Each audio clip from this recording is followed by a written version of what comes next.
Every single client interaction, piece of content, and marketing touch point should support your unique position. When clients come to us, in a lot of cases, there's not very much on their social media accounts, on the other channels. When they come to us, the messaging is all over the place. So it's definitely something to think about. Some common mistakes that will undermine your positioning is trying to be everything to everyone. So this actually undermines your whole business. Anything you watch on TV, most of the stuff that you see on socials and things like that, everything is story based. I want you to define your target audience and the market gap that you fill. When they're ready to make that decision to buy, that they feel confident that your product or service is the solution for them.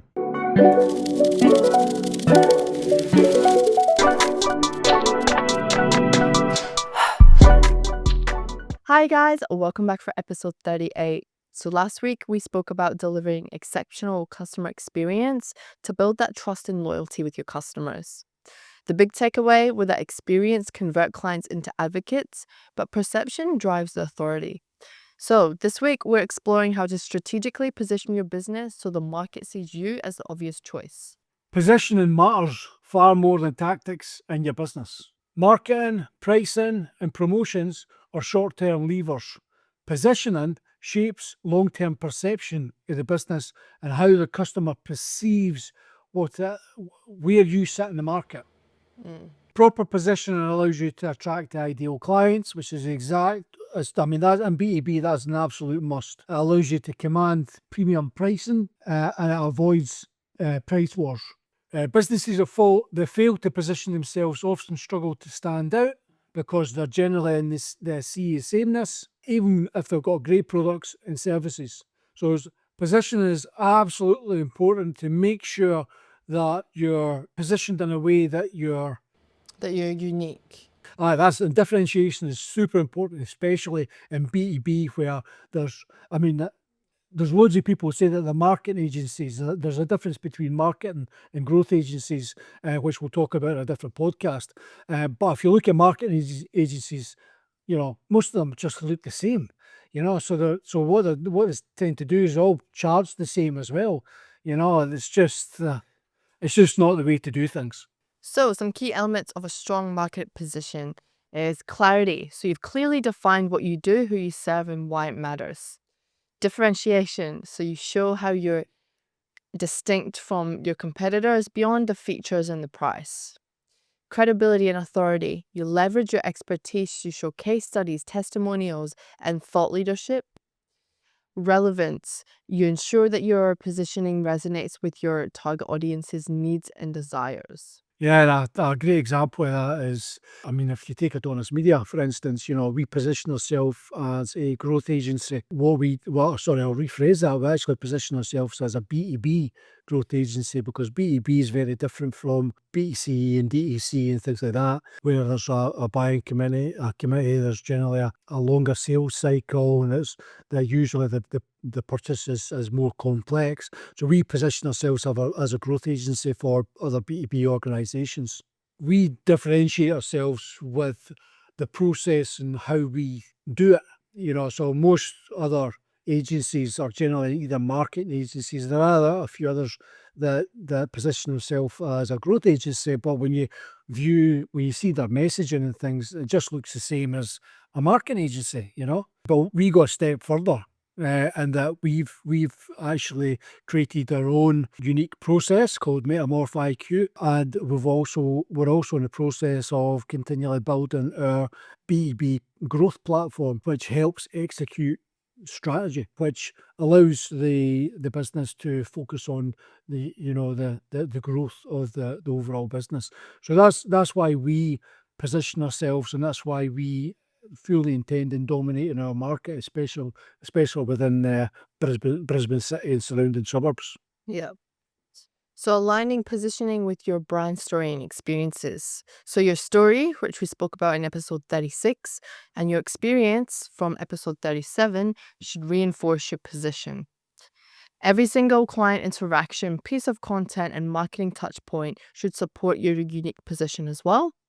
And you want to avoid the mismatched messaging or having one message on your website, one message on social media, that just doesn't work. It confuses your market and it undermines your authority because it looks like you actually don't even know what you're talking about. And you generally find as well, Chloe, when clients come to us, you know, in a lot of cases, there's not very much on their social media accounts on the other channels and things either, because it's just so sporadic and it's a bit of this and a bit of that. It kind of doesn't make sense. So they tend not to be aligned anyway when they come to us. The messaging is all over the place. So it's definitely something to think about if you're going to partner with an agency. Come and partner with Adonis because we go far beyond any other agency you've worked for, I'm sure. Yeah. Now, there are some practical strategies to position your business. The first one is audit your current messaging and the competitive landscape. See what's happening from your competitors. What's their messaging like? Are they actually targeting the same customers as you? Review your own messaging. Make sure you understand who your ICP is, how you're positioned, and what your messaging needs to say in order to resonate.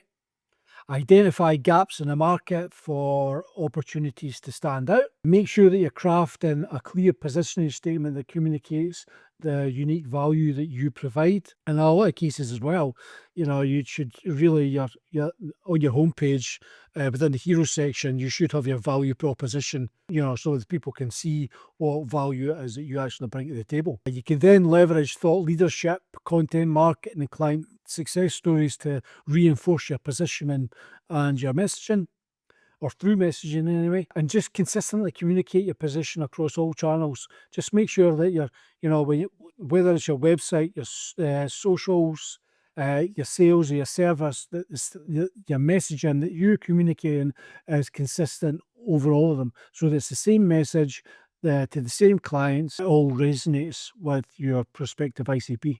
Some common mistakes that will undermine your positioning is trying to be everything to everyone. So this actually undermines your whole business. It dilutes your authority. It just kind of makes you look like you're just grabbing money from anywhere rather than focusing and really showcasing your solution. The second one is competing solely on price rather than value. If you're solely competing on price, then you're just gonna constantly be in the same sea of sameness with your other competitors. You need to build a brand that people want to come to, people want to buy, people want to, you know, connect with, work with. Third one is inconsistent messaging across platforms. Fourth one, ignoring client perception or market trends. And fifth one is overlooking the power of storytelling and experience in supporting positioning. Now, storytelling is how you connect with your clients. You need to be telling them a story in everything with all your marketing. Everything needs to have a story and, make them connect and get to those deep feelings to make them like feel something and resonate with you. Well, if you look at anything in life, anything you watch on TV, most of the stuff that you see on socials and things like that, everything is story based. So it's all story driven. Yeah. There's a reason people buy products, and a lot of the cases because of the story behind it all. Why they now need that. So it's really important to what story you need to tell for your brand and how that positions you to provide a better customer experience for your customers. Now, there's a book called Building a Story Brand by Donald Miller. I definitely recommend anybody buy this and use it. I know that Donald's also got an AI version of building that online, so check that out, do a little search, and yeah, go and build your story brand and succeed. It's a really great book. I would recommend it to anybody that might even be a bit confused about their position or their story. It really goes into depth about like the different elements to really create a great story to grow your business. That's right. And a lot of B2B brands need to understand that sales isn't about trying to persuade somebody to buy your product. It's about being someone helpful to guide people through their journey to buy the product, so that when they're ready to make that decision to buy, that they feel confident that your product or service is the solution for them that's going to get them to the outcome that they're trying to get to. And that everything that you do in sales enablement and things like that helps do that. Yeah. Awesome. So some actionable takeaways for you guys to implement this week. I want you to define your target audience and the market gap that you fill. Audit your messaging and client experience for alignment with positioning.